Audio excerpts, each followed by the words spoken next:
Kumusta mga ka-explorer? Ako si Renz at ito ang Reverend PA. Kung mahilig ka sa travel ride, pagkain, camping at epic na adventures, nasa tamang lugar ka. Tara, simulan na natin.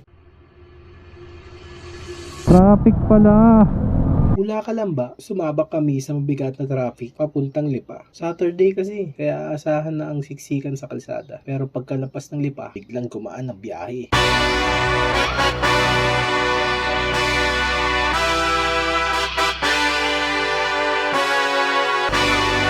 Hey, yeah, let's see how you do under pressure. Oh, yeah, I've been wanting this shit forever. I've been in the field with whatever they throw at me. Brush it off, pick myself up, moving on to the better. Okay, hey, yeah, ain't no errors, baby, it's a new era. I wake up early. Kami lumilipad sa daan. Joke lang. Pero ramdam na ramdam namin ang excitement habang papalapit sa aming destinasyon. Ng kalsada papuntang San Juan. Bawat piga sa throttle, ramdam ang pagtaas ng adrenaline. Napapangiti ka sa bilis, napapasigaw sa saya, at sa bawat segundo, para bang nawawala lahat ng problema. Maging ang masasakit na alaala na ayaw mo nang balikan.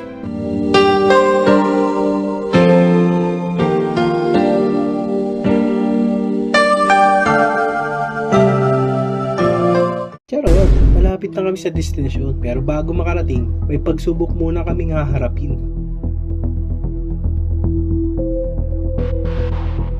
Ang mga lubak ng Lobo, Batangas. Kailangan ko mag-ingat, malubak, dalas gawa ng bukangit, malalaking bato, may konting river crossing din, at malalalim na lusong. Sa wakas, nakarating na kami sa camping site, ang Lucky 5M Beach Resort. Kumain, nag-assemble ng tent, nag-shop, nag-relax, at kumain ulit. Pagpalapakaramdam kapag nakaupo lang sa camping chair, nakatitig sa tahimik at madilim na dagat. Tanging lampas lang ng alon ang maririnig mo. Kaya ako lang malalim at napatanong na, at kaya ngayon lang namin ginawa to?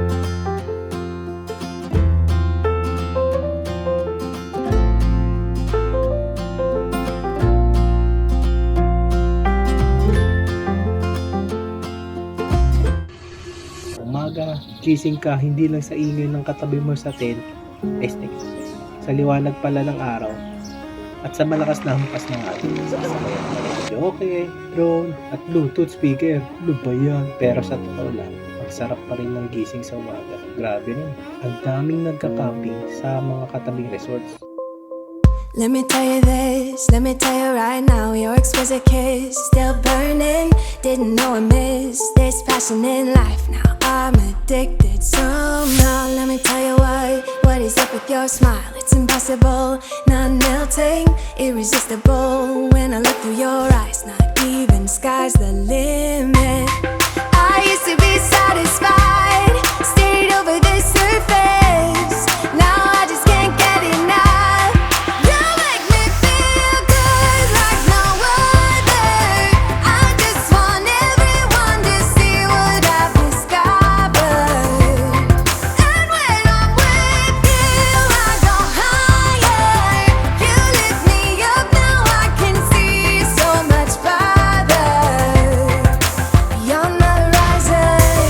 Ano hinihintay nyo? Labas na kayo sa wahan, travel, road trip, dami ng kalikasan, dagat, bundok, ilog, maibigyan ng buhay mga kaibigan. Kaya sulitin natin to. I'm a butterfly who has only begun, taking me a while to get it.